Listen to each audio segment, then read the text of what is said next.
السلام علیکم، میں ہوں امل عبدالغفار اور آپ دیکھ رہے ہیں KPN HD۔ رپورٹ شامل کرتے ہیں سمینا چودھری کی۔ راولاکوٹ مرکزی تنظیم آزاد کشمیر انجمن قانون گوئیاں پٹواریاں کی کال پر راولاکوٹ میں پٹواریوں کی اپنے مطالبات کے حق میں ہڑتال چوتھے روز بھی جاری رہی۔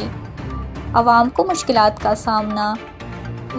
انجمن قانون گوئیاں پٹواریاں کی مرکزی تنظیم کی کال پر محکمہ بورڈ آف ریونیو کی طرف سے ترقیاتی کوٹا تبدیل کرنے اور رولز میں ترامیم مسائل اور چارٹر آف ڈیمانڈ پر عمل درآمد نہ ہونے کے خلاف پٹواریوں اور گردواروں کی قلم چھوڑ ہڑتال چوتھے روز بھی جاری رہی اور ہڑتالی کیمپ بیٹھے رہے۔ غضنفر اصغر، مرکزی سیکریٹری جنرل مدثر جمال، جنرل سیکریٹری پونچھ ارشد منہاس اور دیگر نے میڈیا سے گفتگو کرتے ہوئے کہا ہے کہ کلیریکل سٹاف کی ترقیاتی کا اپنا معیار ہے، جبکہ ان کا کیڈر بھی بورڈ آف ریونیو سے قدر مختلف ہے۔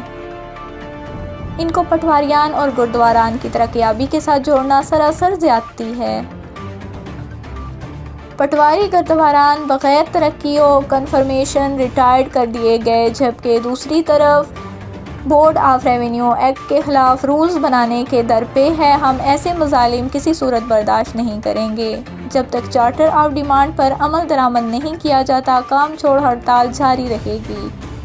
دوسری جانب پٹواریوں کی ہڑتال کے باعث عوام کو مشکلات کا سامنا ہے۔ مزید نیوز اپڈیٹس کے لیے دیکھتے رہیے KPN۔ ہڑتال بنیادی طور پہ کسی مسئلے کا حل اس وقت ہوا کرتی ہے جب کوئی سنوائی ہوتی ہے۔ ہم ہڑتال کی طرف ہرگز نہ جاتے، کیونکہ ماضی شاہد ہے کہ آپ دیکھیں گے آزاد کشمیر بھر میں تمام ملازم تنظیموں انجمن قانون گوئیاں پٹواریاں کی ہڑتالیں انتہائی کم ہوتی ہیں۔ ہم اسی وقت باہر نکلتے ہیں جب